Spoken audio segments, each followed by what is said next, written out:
오늘 우리에게 주시는 하나님의 말씀은 누가복음 5장 12절에서 16절 말씀입니다. 신약 성경 95쪽 누가복음 5장 12절에서 16절 말씀 함께 제가 봉독하도록 하겠습니다.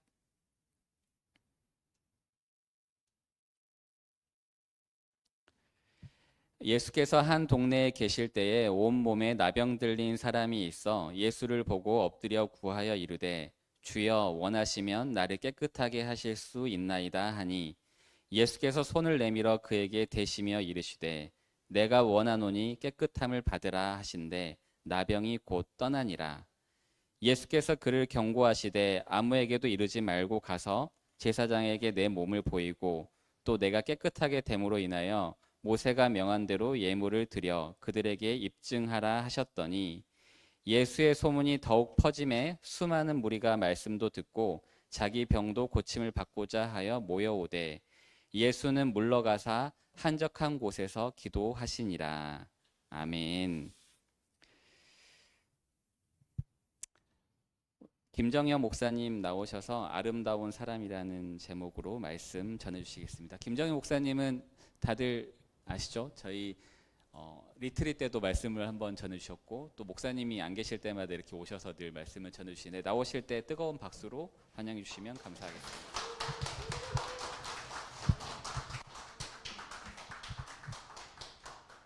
안녕하세요. 오랜만에 뵙습니다. 네, 네, 처음 뵙는 분들도 많이 생겼다고 들었는데 너무 좋은 기쁜 소식이고요.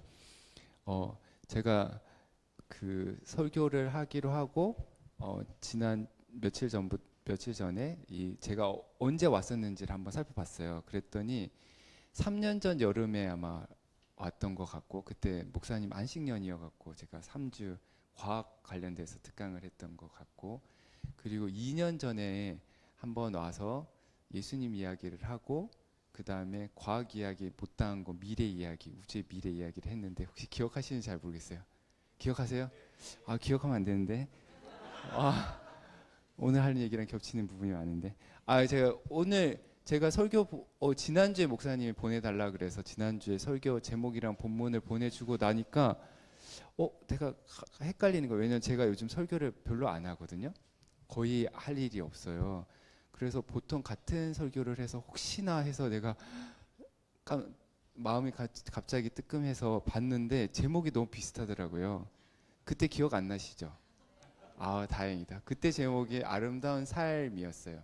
그리고 오늘 이제 아름다운 사람인데 겹치는 부분이 분명 있어요. 그때는 예수님 이야기를 전체적으로 어렸을 때부터 얘기를 했다면 지금은 예수님의 삶의 한 부분에 초점을 맞추긴 하겠지만 어, 지난번에 들은 게 기억나시는 분 중에 혹시 오늘 얘기하는 거랑 겹치는 부분이 있다면 아 이게 되게 중요한 부분이구나 이렇게 생각하시면 되고 혹시 새로운 내용이 있다면 새롭게 깨달으신 거구나 이것도 중요하구나 이렇게 생각하시고 들어주시면 좋지 않을까 생각이 듭니다.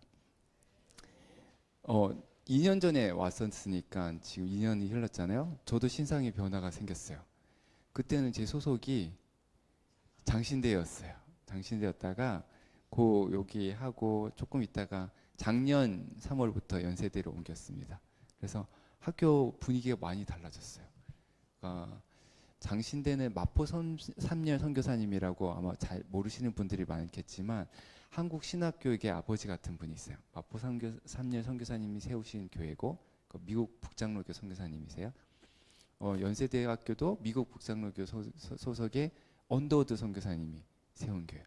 두 분의 신학이 조금 달라요. 신학이 다르다기보다는 신학의 강조점이 좀 달라요. 그래서 한 분은 목회자를 길러내는 신학교를 교회 지도자를 길러내는 신학교를 세우신 거고 다른 한 분은 사회 지도자를 세우는 기독교 학교를 세우신 거죠. 그래서 전혀 다른 분위기 속에서 제가 이제 적응하면서 하고 있는데 혹시 생각나시면 두 학교 모두를 위해서 기도해 주시면 좋겠다 생각이 듭니다. 아름다움에 대한 얘기를 하는데요. 제가 오늘 하는 건 말씀드렸지만 중복되는 내용들이 많이 있는데 지난번에 제가 원고를 가지고 한 게 아니라 PPT를 가지고 했었거든요. 그래서 제가 무슨 말을 했는지 저도 기억이 잘 안 나요. 그래서 제가 뭘 했고 안 했고를 이렇게 나눠서 설명 못 하니까 그냥 걸러서 들으시면 좋겠다는 생각이 들어요. 진선미가 있어요. 뭐가 제일 좋아요?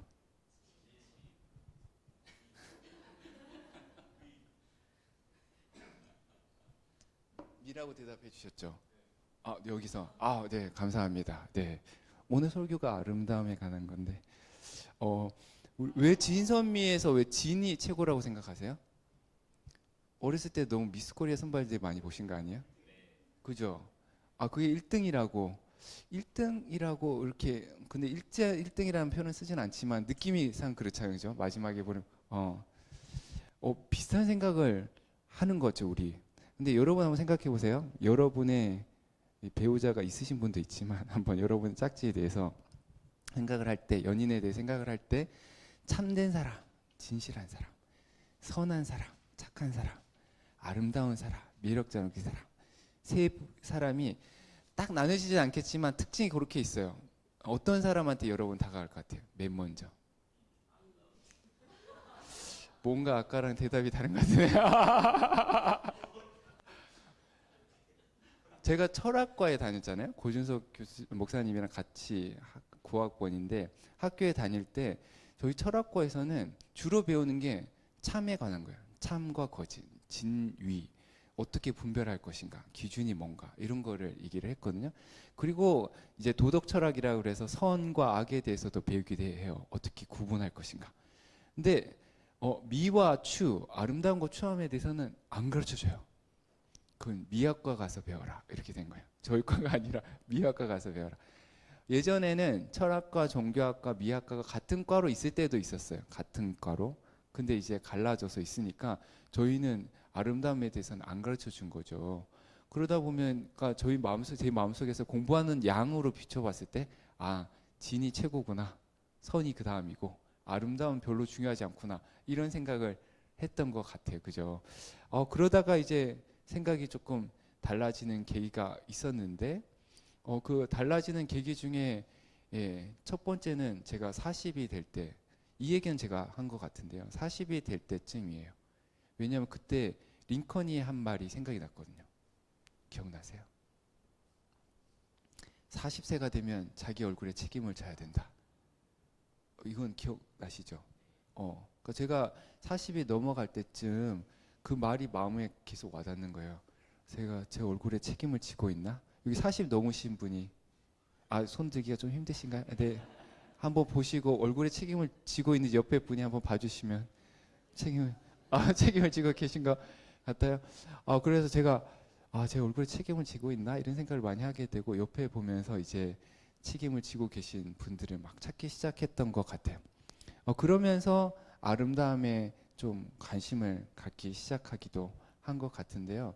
또 하나는 이제 좀 외모에 자신감이 생겨서 그렇다고 얘기할 수도 있는데 제가 이제 유학 마치고 주님의 교회에서 사역을 했는데 성도님들이 잘생겼다는 얘기를 너무 많이 하더라고요. 그래서 처음에는 그냥 그런가 보다. 그냥 목사니까 예의상 해주시는 말이겠지. 이렇게 생각을 했거든요.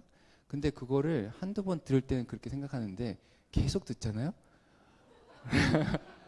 제가 설득이 됐어요. 그래서 내가 잘생겼구나. 그러면서 이제 갑자기 이렇게 거울 보는 시간이 되게 즐거우신 거예요. 그래서 그러면서 이제 외모에 자신감이 생기다 보니까 이 아름다움의 주제에 되게 더 관심을 갖게 되더라고요. 외모에 관심이 생기다 보니까. 또 하나 중요한 게 이제 공부와 관련된 건데 이 철학이랑 과학 쪽으로 공부를 계속을 했거든요. 신학 공부하면서. 그러다가 이 몸이 사람의 존재에서 뗄 수 없는 거구나. 그러니까 그전에는 어떻게 생각하냐면 우리 사람의 가장 중요한 부분은 영혼이고 그 영혼은 몸이랑 분리될 수 있고 이런 생각을 했단 말이에요. 혹시 그렇게 생각하시는 분이 여전히 계실지 모르겠는데 전통적으로 많이 그렇게 생각을 했어요. 그리스 철학의 영향을 받았어요. 성경에 있는 건 아니에요. 성경에 있는 거랑 좀 달라요. 성경이랑 다르게 이 플라톤 철학의 영향을 받은 그 기독교 신화 안에서는 몸과 영혼을 따로 뗄 수 있다고 생각했어요. 그럼 몸은 뭐냐? 영혼의 감옥이죠. 구원은 뭐냐? 이 감옥에서 벗어나는 게 구원이에요. 이거 누가 한 말인지 알아요? 예수님? 아니에요. 바울? 아니에요. 그렇게 생각했다면 이거는 전혀 성경적이지 않고 이거는 플라톤, 소크라테스가 한 말이에요. 소크라테스가 죽기 직전에 감옥에 있었잖아요. 감옥에 있을 때 동료들이 와서 탈출해라. 우리가 너희를 빼내서 안전한 곳에 살게 해주겠다. 그런데 플라톤이 소크라테스가 싫다고 얘기를 해요. 왜 싫다고 얘기하냐? 아까 제가 얘기한 그 논리 때문에 그래요. 나는 지금 내 영혼이 영원한 진리를 볼 수 있는 그 시야를 내가 갈망하고 있는데 이 몸의 감옥에 갇혀서 내가 못 보고 있는 거 아니냐. 이 몸의 감옥에서 벗어나는 게 얼마나 나한테 기다려지는 순간이고 기대되는 순간인데 왜 나한테서 그거를 억지로 뺏으려 그러느냐. 나 죽는 게 두렵지 않다. 이거는 성서적인 구원관이 아니에요. 예수님 죽을 때 한번 생각해 보실래요? 예수님 죽기 전날 소크라테스랑 완전 반대 아니에요? 하나님한테 망각 땡깡 쓰잖아요. 나 죽기 싫어요 막 이러잖아요. 플라톤이랑 전혀 다른 거예요. 소크라테스는 나는 그냥 살려주겠다 그랬는데도 자기 남겠다 그랬는데 예수님은 나 살려주시면 안 돼요? 그랬다가 안 돼. 그러니까 막 거두시는 거잖아요. 그러니까 태도가 전혀 다른 거죠. 죽음에 대한 태도도 다르고 몸에 대한 태도도 다른 거예요. 근데 현대 과학과 철학이 그거를 다시 밝혀주는 거예요. 아, 사람은 몸 없이 살 수 없는 존재다. 성경이 그걸 얘기하고 있는 거를 성서학자들이 다시 밝혀 보여주는 거예요. 그리고 기독교 신학자들은 아, 몸이 사람 존재에 뗄 수 없는 거구나. 그러면서 영혼이라는 개념을 봤더니 아, 영혼이라는 게 원래 몸 따로 영혼이 아니고 몸을 포함한 영혼이구나. 이런 거를 알게 된 거예요.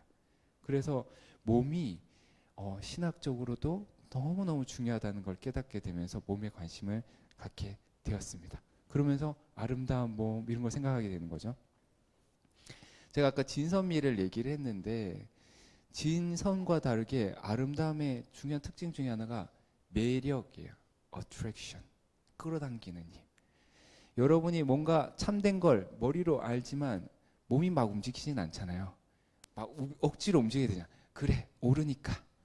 선한 걸 알아요. 그러면 선한 거, 아, 그래. 이게 참된 거, 착한 일이니까. 근데 머리는 움직이는데 마음은 잘 안 움직이거든요. 근데 아름다운 걸 딱 보잖아요.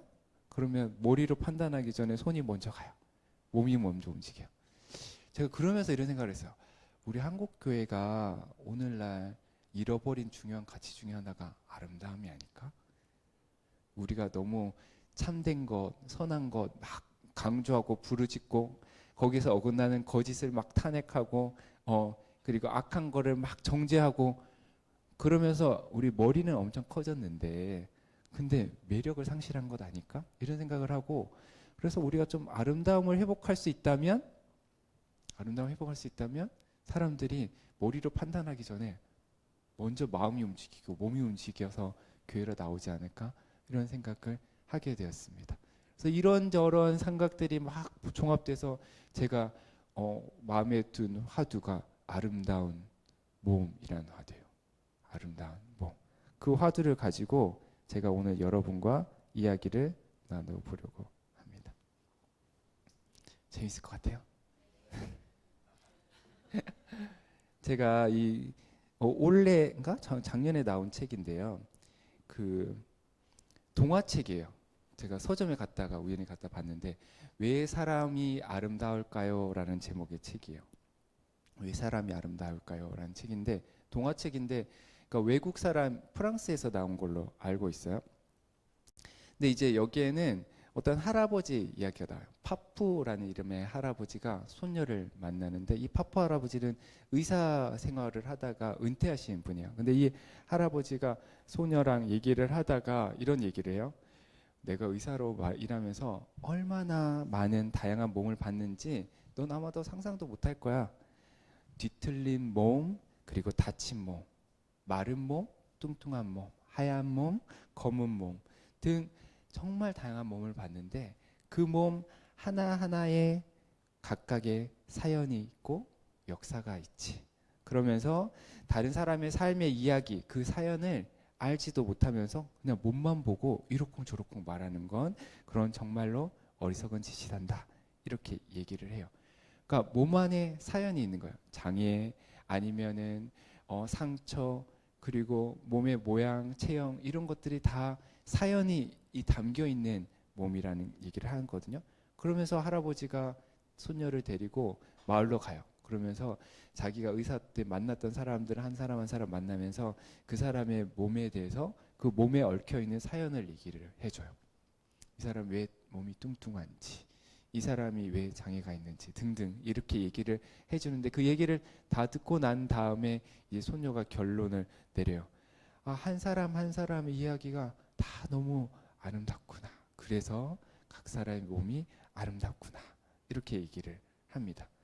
이 모든 사람의 몸에 남겨져 있는 그 삶의 흔적, 그 흔적에 새겨진 그 역사가 다 아름답다.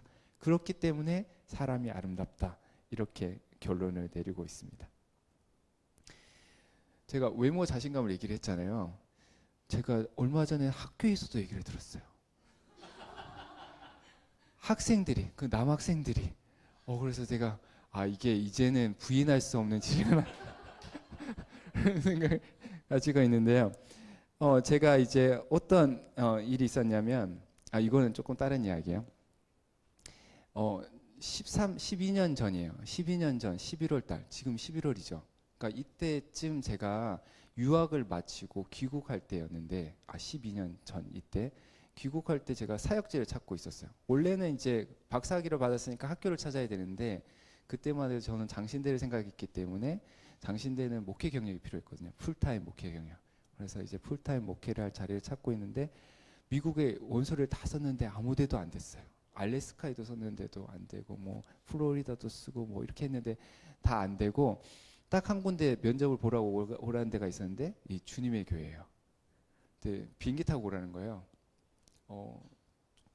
면접비를 준다 그러긴 하더라고요. 나중에 받았는데 5만 원 주시더라고요.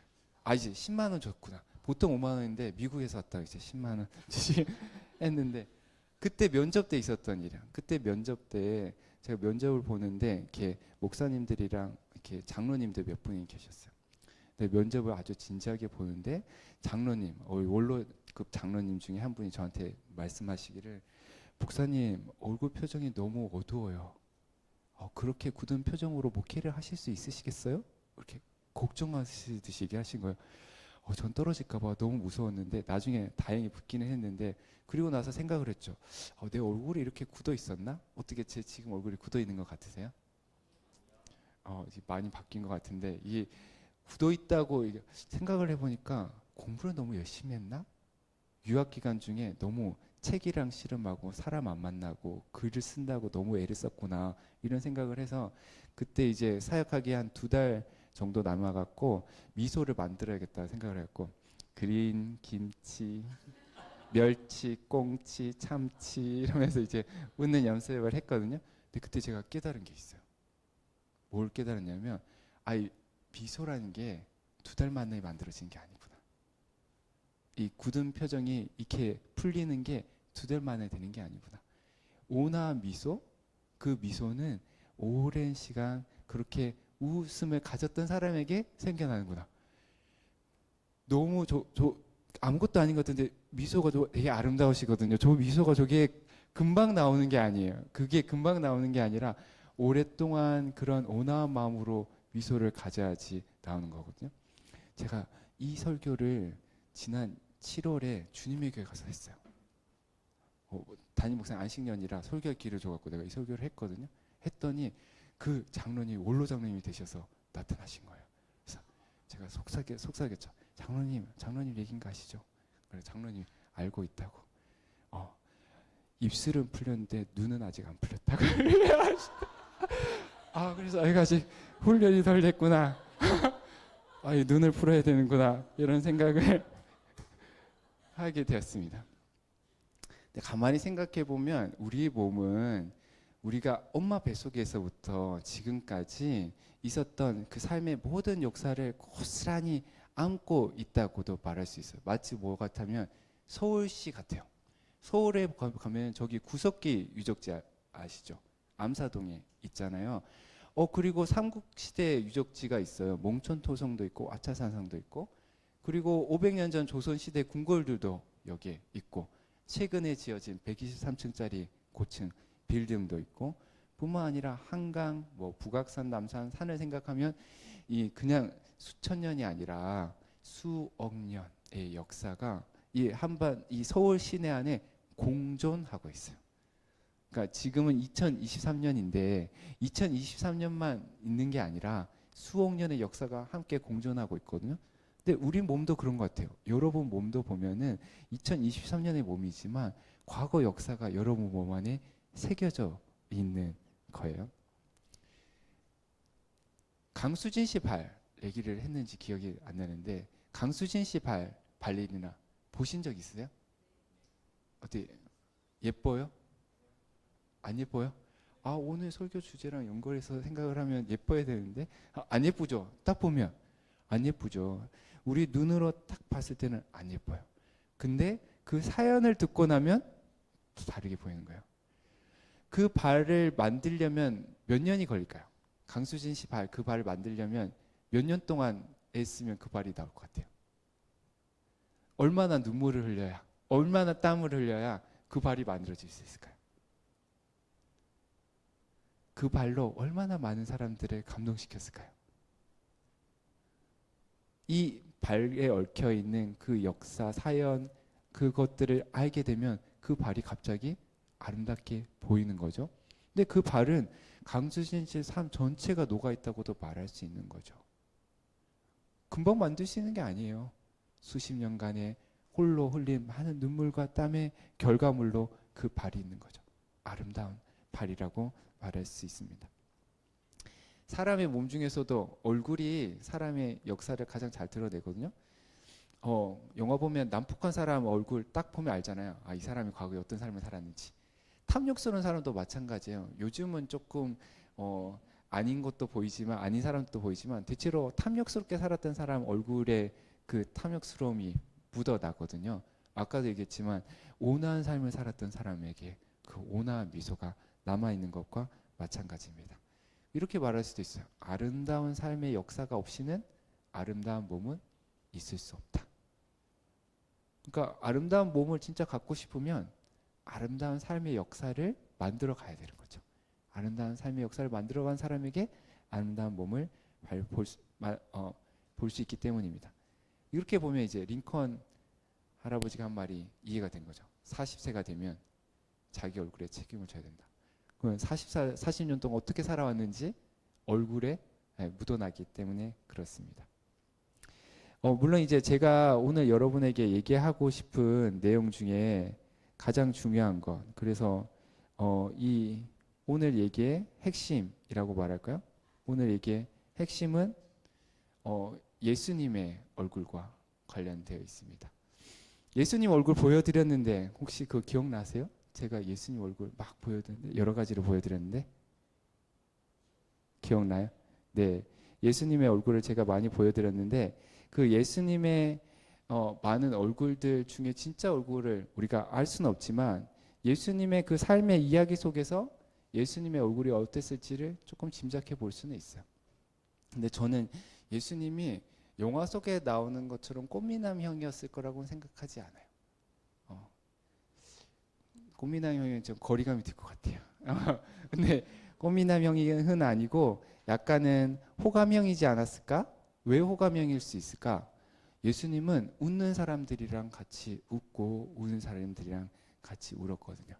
화를 낼 줄도 알고 애통할 줄도 알고. 그러니까 예수님은 우리가 느끼는 그 희로애락의 감정들은 되게 풍부하게 깊이 경험하신 분이고 그런 거를 그냥 일순간만 경험한 게 아니라 평생 그러한 감정적인 경험들이 항상 따라다녔기 때문에 얼굴에 그게 묻어 있을 거라고 생각이 들어요.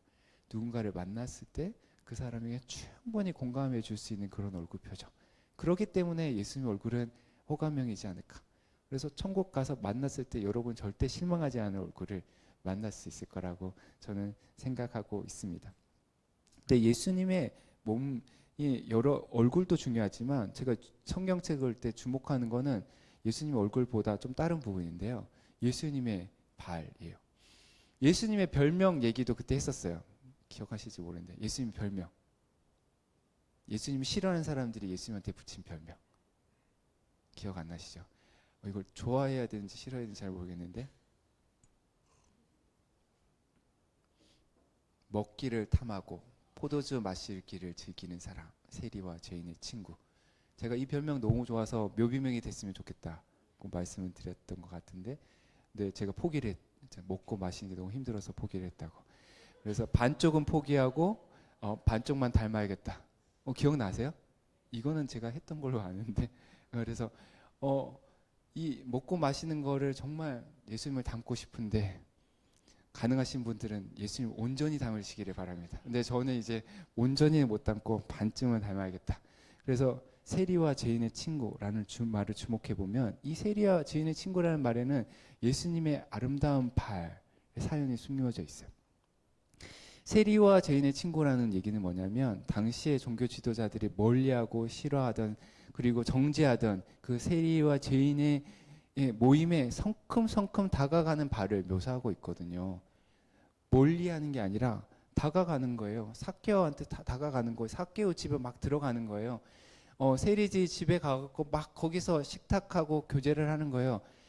누가복음에 보면, 누가복음에 예수님의 동선을 따라가다 보면은 그 동선에 미학이 있어요. 그 시대에 낮은 사람들, 병약한 사람들, 가난한 사람들, 아픈 사람들만 따라다니는 것 같아.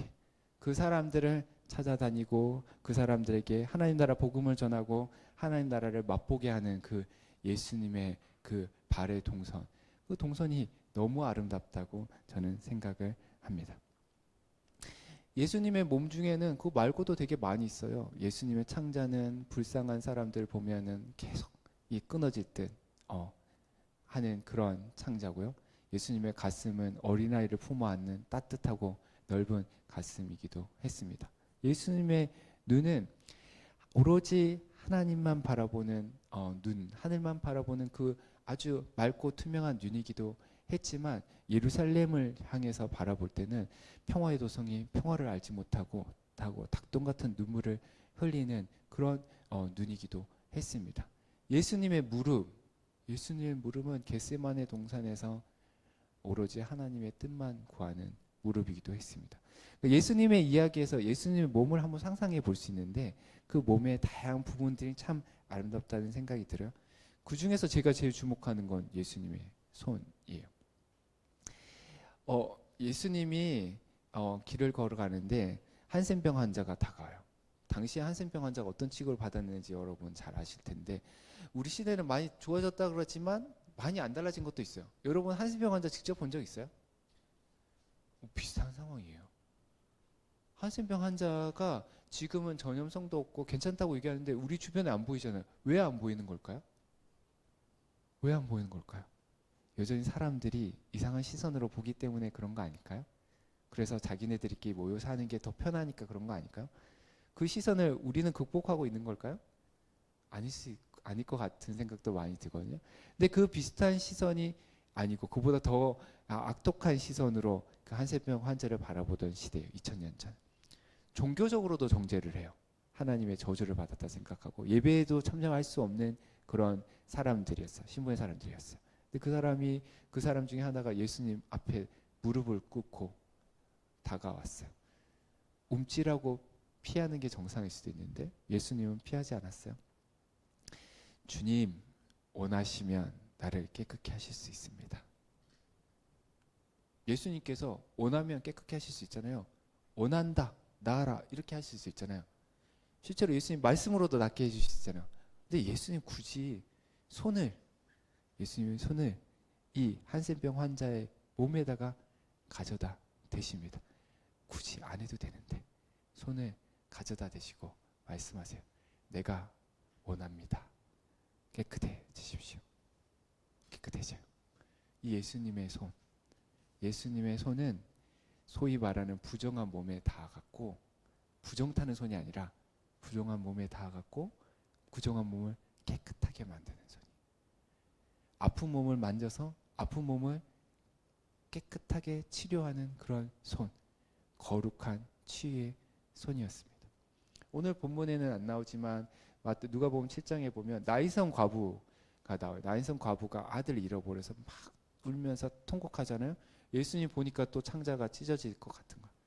그러면서 예수님이 그 관에 가까이 가세요. 그리고는 또 굳이 그 관에다가 손을 대세요. 그러니까 여러분 복음서를 읽을 때 한번 가만히 들여다보세요. 예수님 몸을 한번 주목해 보면 좋아요. 예수님 몸이 어떻게 움직이는지. 굳이 몸을 부정타기 쉬운 관에다가 갖다 대시고 말합니다. 청년아, 일어나라. 내가 말한다. 일어나라. 청년이 일어나요. 이 부정타기 쉬운 이 죽음이 있는 이 관에다가 굳이 손을 대시고 부활의 능력을 알려주시는 그 손이 바로 예수님의 손이었습니다.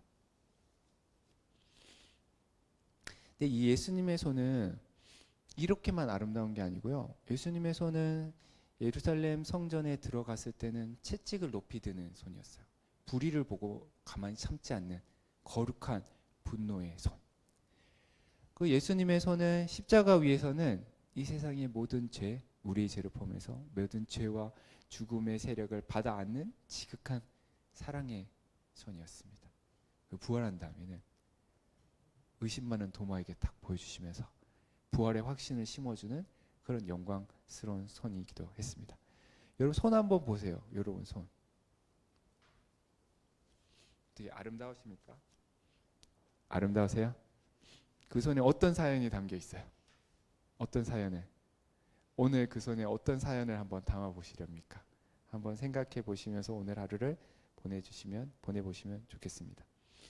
이처럼 예수님의 몸에는 예수님의 삶의 이야기가 담겨 있거든요. 마찬가지로 우리 몸에도 우리의 삶의 이야기가 담겨 있습니다. 그리고 이거는 구원의 문제와 관련해서 아주 중요한 의미가 있어요. 여러분의 구원의 문제와 관련해서. 우리가 구원을 받는다고 하잖아요. 여러분이 구원받은 미래의 최종 모습이 어떤 모습인 것 같아요? 최종 모습. 여러분이 나중에 완전히 구원받게 됐을 때 모습 한번 상상해 보실 수 있으세요? 성경은 뭐라고 얘기해요? 새로운 몸. 새로운 몸 이런 얘기를 합니다. 우리 보통 이제 한국 교회에서 많이 얘기하는 영혼 구원 얘기를 하죠. 영혼 구원. 근데 아까도 얘기했지만 몸 빠진 영혼 구원을 얘기를 하는 것 같아요. 근데 기독교 전통은 영혼 구원을 얘기하지 않았어요. 영혼 구원을 완전히 얘기하지 않은 게 아니라 그 의미가 몸 뺀 영혼 구원이랑 달라요. 우리 신앙 고백 안에서는 여러분의 구원의 최종 모습을 뭐라고 묘사하고 있는지 아세요? 몸이 다시 사는 거. 사도신경에서 우리 고백하는 거예요. 여러분 매번 사도신경에 고백할 때마다 여러분의 구원의 최종 모습은 몸의 부활이라고 얘기해요. 영혼 구원이 아니라 몸의 부활. 그게 우리 그리스도인의 신앙 고백하는 구원의 마지막 모습이거든요. 그러니까 마지막 그날에는 여러분의 몸이 부활하게 되는 거예요. 제가 지금까지 얘기했던 많은 이 얘기들이 다 이 몸의 부활, 여러분의 구원의 마지막 모습과 관련해서 너무 중요한 의미가 있다라고 얘기를 드릴 수 있습니다. 독일의 한 신학자가 이렇게 얘기를 해요. 연로한 얼굴의 주름살 속에 온갖 삶의 역사가 기록되어 있습니다. 지금 저희 아버지를 보면 80세가 가까이 돼 가시는데 농사를 지으셨어요. 주름살이 있는데 이 주름살이 손에도 있고 얼굴에도 있는데 펴지지 않는 주름살 아시죠? 이게 너무 오래돼 갖고 펴지지 않는 그런 주름살. 근데 그 주름살이 저희 아버지의 삶의 역사가 기록되어 있는 거예요. 지난 수십 년간 이 밭에서 땀 흘리시면서 애쓴 그 삶의 결과물인 거죠. 그동안 얼마나 정직하고 성실하게 교회를 위해서, 이웃을 위해서, 가정을 위해서 헌신했는 자가 그 주름살 속에 남아있다고 말할 수 있습니다. 그리고 그 신학자가 이렇게 얘기를 해요.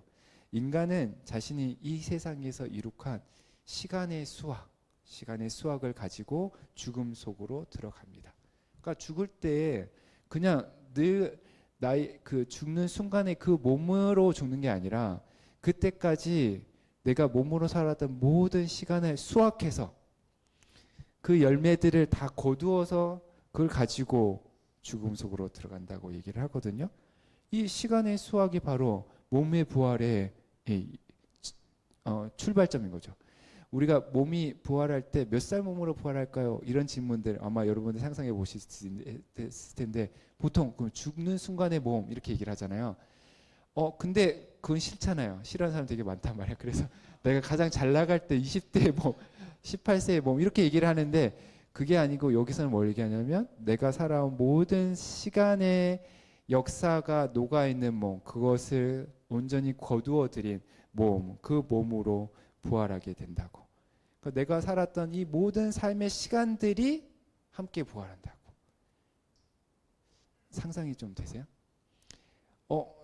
저희 지도 교수님이 박사과정의 지도 교수님이 그 한 신학자 부활을 되게 강조하는 신학자랑 얘기를 했는데 어머니가 돌아가셨어요. 그 신학자 판넨베르크라는 신학자인데 그 신학자가를 만났을 때 이렇게 질문했대요. 이제 나는 천국에 가면 어머니를 만날 텐데 몇 살 엄마를 만날 것 같냐? 그랬더니 그 대답이 어떻게 된지 아세요? 그 판넨베르크라는 신학자가 이렇게 대답했어요. 나는 천국에 가면 갓난 아기였을 때 엄마, 소녀였을 때 엄마, 처녀였을 때 엄마, 중년의 엄마, 노년의 엄마를 다 만날 거라고 얘기해요. 이해가 되세요? 잘 상상이 안 되시죠? 근데 여기에는 약간은 이 신학적으로 어려운 거가 숨어 있어요. 우리의 시간 경험과 다른 영원한 삶을 묘사하기 위해서 비유적으로 말한 게 있는데 중요한 건 뭐냐면 우리가 부활할 때 단순히 죽는 순간만 중요하지 않다는 거예요. 죽는 순간에 신앙을 고백하는 것만으로 중요하지 않다는 거예요. 죽는 순간이 아니라 모태에서부터 살아온 모든 삶의 역사가 함께 부활의 삶에 동참하게 될 것이다 라는 거예요. 아까 발레리나 강수진 씨의 발 얘기를 했는데 발레리나 강수진 씨가 부활을 하게 되면 그 발은 어떻게 변화가 될까요? 어린아이 발같이 깨끗하게 변화될까요? 그러면 그게 영광스러운 발일까요? 그죠. 그 발이 그대로 대신에 고통스럽지 않고 환하게 빛나는 발이 되어 있지 않을까 그런 생각을 하게 되거든요. 제가 지금까지 얘기한 걸 종합해 보면 우리가 엄마 뱃속에서부터 지금까지 살아오면서 했던 말들, 머릿속의 생각들도 머릿속에 기억이 돼요. 몸속에. 이 뇌신경 세포 속에 기록이 됩니다. 그러니까 우리 생각들, 감정들, 말들, 행동들, 관계들, 닥쳤던 일들이 다 내 몸속에 남겨져 있다라는 걸 진지하게 생각하고 그리고 그 몸의 우리 몸에 새겨진 그 삶의 역사가 온전히 몸의 부활의 순간에 부활의 몸에 참여한다고 생각하면 어떤 의미가 있냐면 갑자기 오늘 이 순간이 중요해져요. 지금 이 순간. 왜? 지금 이 순간 여러분의 생각이 지금 이 순간 여러분의 행동이 여러분의 부활의 몸을 만들어 가고 있기 때문에 그래요. 갑자기 오늘 이 순간이 영원에 잇대어 있다라는 걸 알게 돼요. 링컨 할아버지가 40세가 되면 얼굴에 책임을 져야 된다 그랬는데 저는 이제 좀 다르게 고쳐 얘기하면 부활의 그날 여러분은 여러분의 얼굴에 책임을 져야 될 거예요. 부활의 그날 책임질 수 있는 얼굴을 만들어 가시기를 바랍니다. 부활의 그날 부활 자체만으로도 영광스럽겠지만 더욱더 영광스럽게 빛나는 그런 아름다운 얼굴을 지금부터 매 순간 만들어 가기를 축복합니다. 기도하겠습니다. 하나님 감사합니다. 오늘 저희가 아름다운 사람 예수님을 묵상하고 예수님을 닮은 아름다운 사람이 되기를 소망해 봅니다. 이 어두운 세상에 밝게 빛나는 아름다운 사람들로 이 세상을 아름답게 만들어 가게 도와주옵소서. 예수님 이름으로 기도드립니다.